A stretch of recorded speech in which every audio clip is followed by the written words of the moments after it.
A gente tem um pastor da denominação que ele é bem pequenininho. Um pastor pequenininho, assim, você olha, parece um menino. Um pastor parece um guri. Acho que muito dele é um pouquinho mais da minha cintura, assim, um pouquinho. Né? O pastor, homem de Deus. E um dia ele estava no concílio e um pastor foi brincar com ele lá. É para quê? O pastor disse, a gente estava no quarto, o pastor entrando, aí o pastor que estava com a gente disse: ei, pastor fulano, não, pastor fulano, ei menino, aqui não é lugar de menino não, por causa da estatura dele, sabe? Mas esse pastor, olha, deu bravo, né? Disse: você me respeita, que eu não sou menino, e deu uma lição de moral no outro pastor: eu sou um servo de Deus, eu sou um homem de Deus. Aí o coitado do pastor eu assim meio assim, não, dá desculpa, tá? Não queria ofender, estava brincando, tá? Porque às vezes ele olha só, isso. A gente não sabe que ali também é um homem ou uma mulher de Deus também. Amém, meu querido? Então a gente tem que ter esse cuidado. Não é aparência, porque às vezes Deus usa aquele que a aparência é desprezível para confundir aqueles que são tão elegantes. É assim que ele faz, não é? É ou não é? É assim que Deus faz. Por isso que pode escrever isso lá em Coríntios. Entendeu agora? Deus usa aqueles que não são para confundir aqueles que são. Deus usa as coisas loucas desse mundo para confundir as sábias. E Paulo está falando dele mesmo. Agora você entende, né, a mensagem que ele teve. É isso que Paulo está dizendo. Está dizendo: eu sou desprezível, mas Deus está me usando. Eu não quero saber se você me vê, né, de uma maneira positiva. Eu quero saber que Deus está comigo. Louvado seja o nome do Senhor. Lembra de Davi?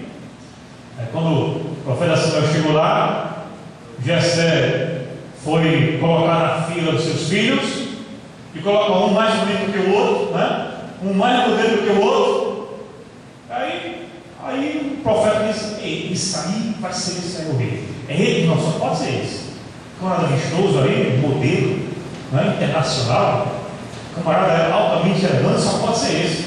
Aí o Senhor diz: não, não é esse, não é esse, não é esse, não é esse. Acaba, disse: aí, acabou teus filhos? Não, tem um gurizinho ali. Tem um molequezinho ali que está cuidando das ovelhas. E aí tem um detalhe que muita gente não sabe. Vocês sabem que Davi era desprezado pelos seus irmãos? Davi era um irmão desprezado. Porque Davi era um moço. No entanto, ele era colocado para tomar conta das ovelhas no deserto. Onde no deserto tinha o quê? Tinha areia, né? Mas além disso, né, tinha muita sede, muita solidão. Mas além disso, tinha muito perigo. Como o próprio Davi teve que enfrentar um leão, um urso. Não é verdade? Então o que significa? Que Davi era totalmente diferente até a sua aparência física dos seus irmãos. Um historiador disse que Davi possivelmente era um galeguinho. Era alguém que tinha nascido muito branco, galego. E a fisionomia dos seus irmãos era uma fisionomia mais morena, de uma pele mais escura, que era a pele de alguém que vivia ali naquela região, no Oriente Médio. Mais moreno, cabelo mais escuro, aí nasce um galeguinho. Aí esses coisas são coisa interessante. Alguns irmãos colocavam Davi para tomar conta das ovelhas, porque se Davi morresse, morreu, né? Entendeu a questão? Não morreu, porque não, Davi é esse galeguinho aí que nasceu no meio da gente. Se morrer, tanto faz, né? Como tanto fez. É o Davizinho galego mesmo, totalmente diferente da nossa família, né? Não sei o que aconteceu, né? Não sei o que está acontecendo. Nasceu esse galeguinho no nosso meio, bota ele para tomar conta de ovelha. Se ele morrer, né? Morreu. Se morrer, morreu. E aí a gente vê, irmãos, que isso é totalmente a história da graça de Deus. Aquele que os homens desprezam, Deus o eleva à posição de rei. Isso é graça do Senhor. Quantos de nós aqui éramos desprezados? E aí o Senhor nos escolhe. Porque o Senhor gosta de gente assim. Ele gosta de mim, gosta de você, os desprezados. E não nos pegou e não nos colocou na posição de filhos. Louvado seja o nome do Senhor. Isso é graça. Ok? Voltando para o texto. Alguns dizem até que Paulo era gago. Outros dizem que era até perseguição de alguns dentro da igreja. Isso era o espinho na carne de Paulo. Só que aqui tem três características que Paulo mostra. Primeiro, três verdades com relação ao espinho da carne. A primeira verdade é que o espinho foi dado, era de origem satânica. O diabo agiu nesse período. Mensageiro de Satanás. A palavra mensageiro é a mesma palavra para anjo, ângelos, no grego. A mesma palavra para anjo, um anjo de Satanás. Pode ter sido um demônio para atormentar a vida de Paulo, mas alguns acham que isso seja improvável. Outros acreditam que era uma pessoa realmente usada pelo diabo, usada pelo inimigo, porque tem gente assim também, vamos ser sinceros. Tem gente assim que é usada pelo inimigo, né, para nos esbofetear. Ou não tem? Tem, irmãos, ou não? Alguém usado por Satanás, que a gente olha assim, mas que camarada usado pelo diabo, às vezes para trazer palavras, né, para o nosso coração, para nos magoar, às vezes falando, né, mal da gente, um mensageiro de Satanás, né, que fazia isso com o apóstolo Paulo, e eu creio que faz também hoje com muita gente.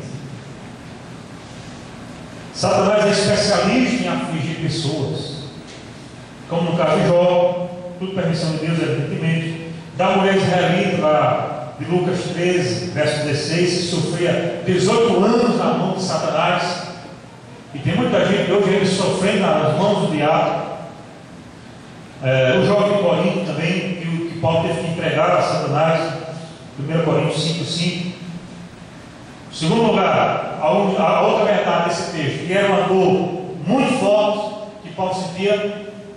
A palavra usada aqui é escólopes, no grego, que significa um termo usado, significa que era algo físico e pode ser também até algo espiritual. O texto não diz claramente. E a outra verdade é que era algo que humilhava o apóstolo, que o verbo esbofetear aqui no texto tem um sentido aqui de bater com o punho fechado. Era como se Paulo levasse socos todos os dias. Outro sentido do termo esbofetear aqui é maltratar ou tratar com violência e ofensa. Por isso que pode ser até uma pessoa fisicamente falando. Isso fazia com que o apóstolo Paulo fosse humilhado a ponto de não se exaltar. Agora a pergunta que eu quero trazer para a gente pensar é a seguinte: o que é que o espinho na carne de Paulo pode nos ensinar? Ou por que nós temos espinhos? Ou você não tem? Eu tenho os meus. Você tem os seus também ou não? Cada um sabe o espinho que tem. É ou não é? Cada um sabe onde é ferido. Cada um sabe as suas mágoas, as suas preocupações. E o que é que o espinho da carne de Paulo nos ensina? Deixa o texto aberto aí em 2 Coríntios, capítulo 11, 12 especificamente. Primeira verdade, irmãos, preste atenção nisso, é que a beleza da graça de Deus em nós só é evidenciada quando aceitamos os espinhos que nós temos.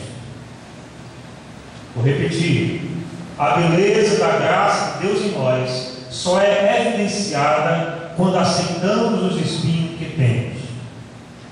Segunda carta de Paulo, capítulo 11, verso número 30, Paulo diz: portanto, devo me orgulhar, então que sejam as atitudes que revelam a minha própria fraqueza.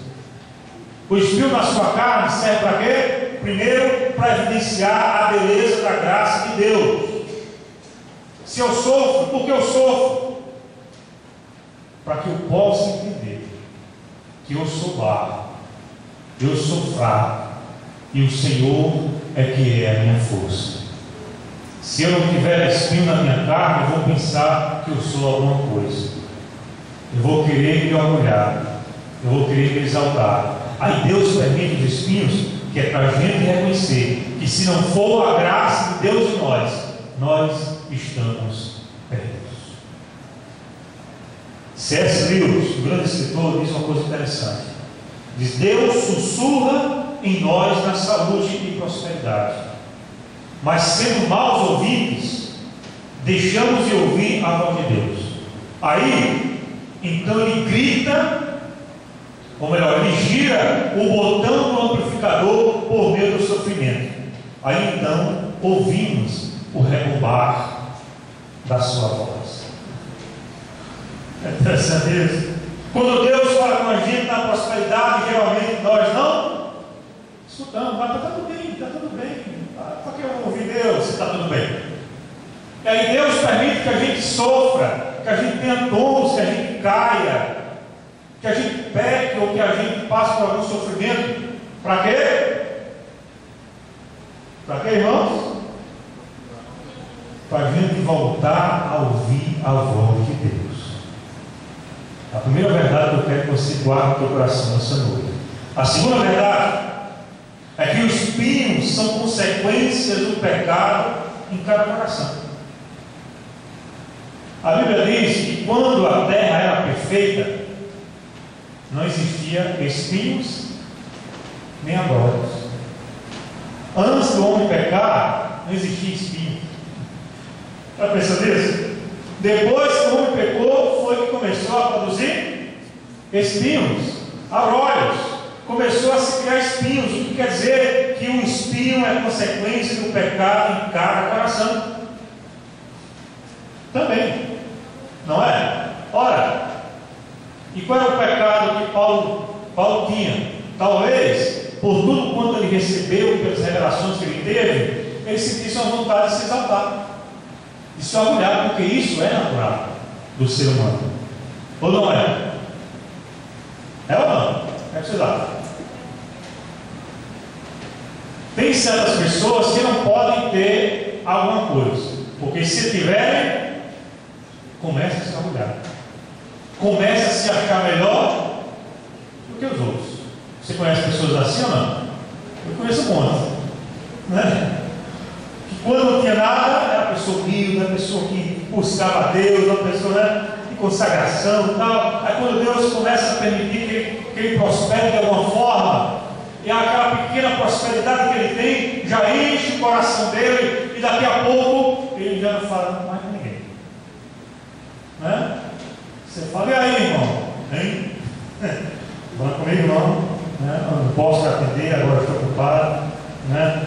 Marca horário aí com minha secretária, depois a gente entra em contato e começa a conversar.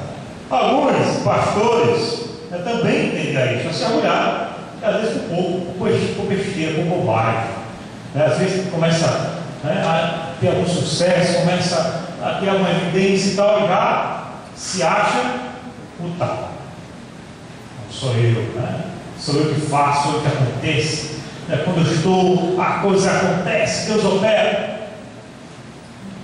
E aí eu me lembro das 3 barras, né, famosas que o pastor Pedro Bezerra gostava de dizer no concílio, que todo pastor tem que ter cuidado. E não só todo pastor, mas todo ser humano. Eu e você precisamos ter cuidado nessas 3 barras. Sim ou não? Que barras são essas? A barra da saia, né? Questão de mulher, questão de sedução, tal, todo pastor tem que ter cuidado com isso. A outra barra